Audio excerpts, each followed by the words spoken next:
Assalamualaikum warahmatullahi wabarakatuh dan selamat pagi.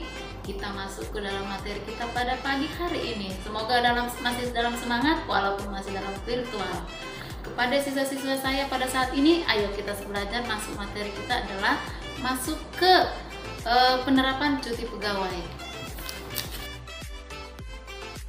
Adapun kompetensi dasar materi kita pada saat ini adalah menerapkan cuti pegawai. Untuk tujuannya kita setelah kita mempelajari materi pada saat ini adalah siswa dapat diharapkan mampu mengetahui konsep pemahaman cuti pegawai, mengidentifikasi syarat pemberian cuti pegawai, yang terakhir adalah memahami prosedur pemberian cuti pegawai. Sebelum kita masuk kepada konsep dalam cuti pegawai, kita harus mengetahui dulu dasar dari hukum pegawai. Yang pertama itu cuti bertujuan untuk mencapai kesegaran bagi karyawan jasmani dan rohani pegawai yang bersangkutan.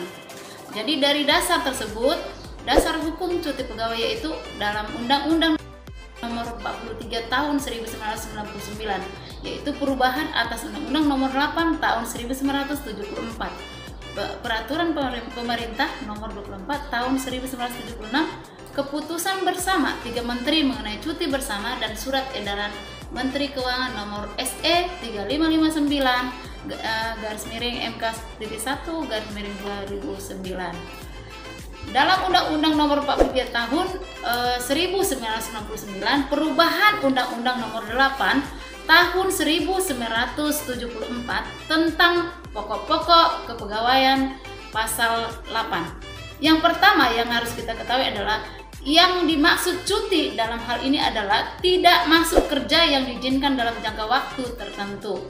Yang kedua, dalam jangka usaha untuk menjamin kesegaran jasmani dan rohani, serta untuk kepentingan pegawai negeri perlu diatur pemberian cuti. Yang ketiga adalah cuti pegawai negeri terdiri dari cuti tahunan, cuti sakit, cuti karena alasan penting, cuti besar, cuti bersalin, dan cuti di luar tanggungan negara. Yang terakhir adalah cuti besar dapat digunakan oleh pegawai negeri yang bersangkutan untuk memenuhi kewajiban agama seperti menunaikan ibadah haji.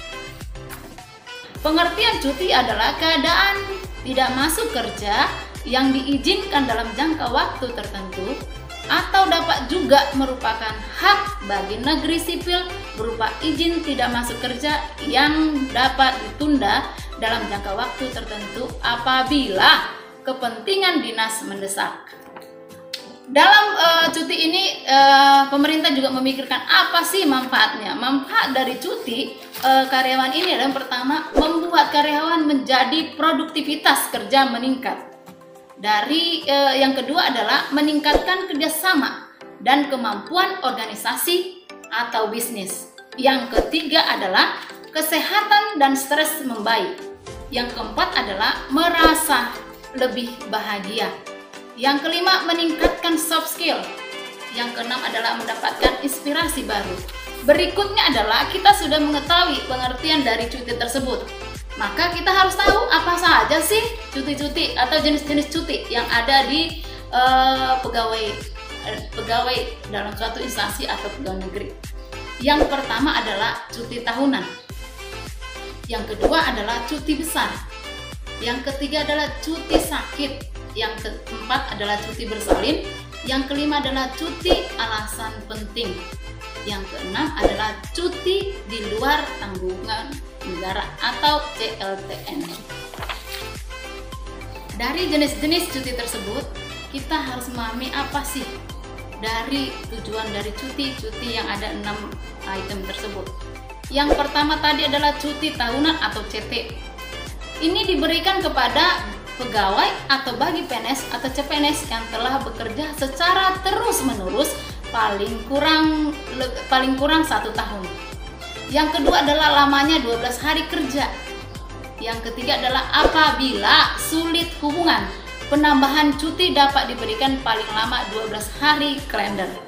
Yang keempat adalah 18 hari kerja apabila tahun tersebut tidak diambil ditambah-tambah berjalan.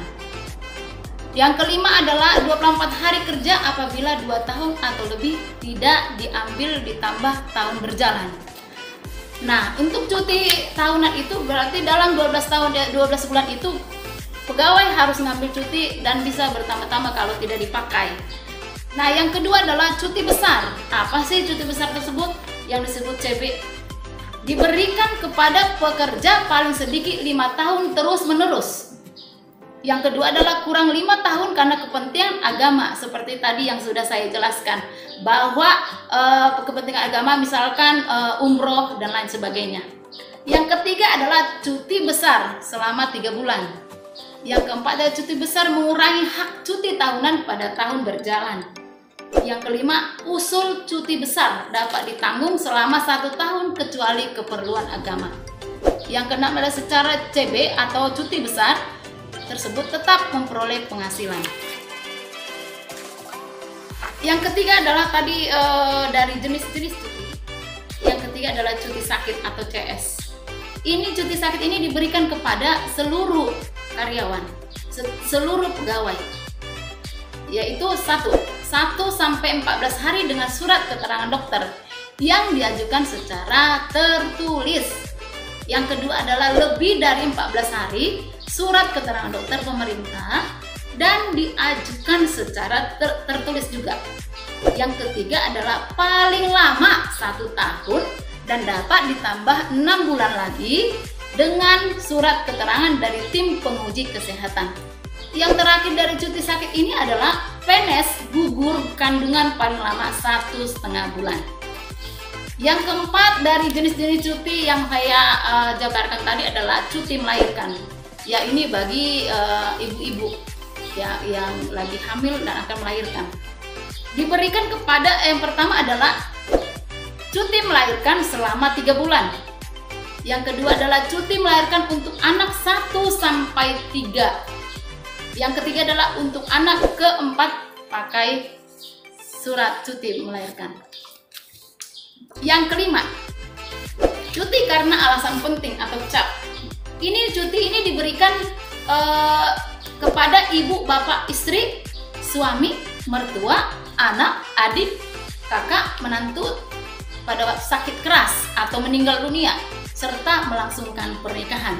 Yang kedua, CAP ini paling lama 1 bulan.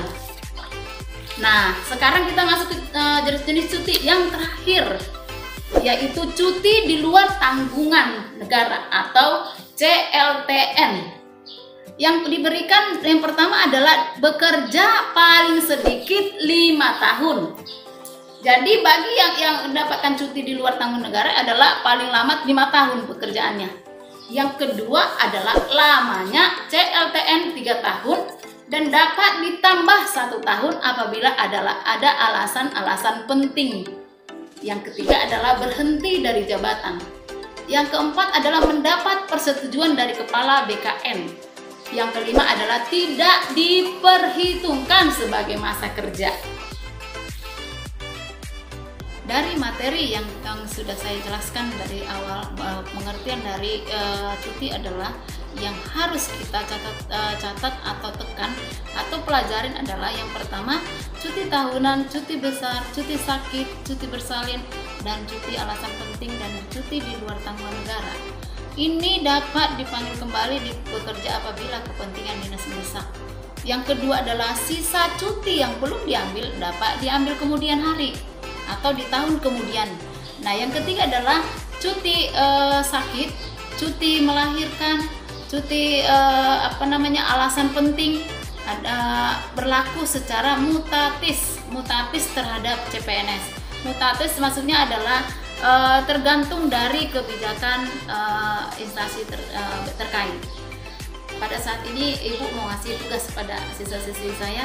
Yang pertama adalah dari penjelasan saya tadi, kamu buat kesimpulan ya dari materi yang saya jelaskan tadi, yang disampaikan dan dikombinasikan dari buku yang anak-anak Ibu punya. Dan kamu foto serta kau upload ke GCR untuk penilaian hasil belajar kamu. Jika ada pertanyaan atau kurang jelas dari materi yang Ibu paparkan pada hari ini, anak-anak saya, ayo kita komenlah di kolom komentar di GCR. Jadi materi kita pada saat ini Ibu sudahin. Mudah-mudahan materi pada saat ini anak-anak lebih semangat lagi mempelajari mengenai kepegawaian, karena kita adalah OTKP perkantoran harus lebih paham dari undang-undang kepegawaian, manfaat cuti dan sebagainya. Kurangnya stres dalam pekerjaan sehingga pekerjaan lebih maksimal. Nah, sekali lagi inti dari pelajaran kita pada saat inilah bagaimana pegawai bisa bekerja lebih efisien, lebih efektif dan lebih loyalitas. Sekian materi kita pada saat ini. Kita akan ketemu di video pembelajaran berikutnya, dan saya tidak lupa mengucapkan selamat ulang tahun kepada Yayasan Abdi Karya ke-45. Semoga semakin sukses dan jaya selalu. Assalamualaikum warahmatullahi wabarakatuh.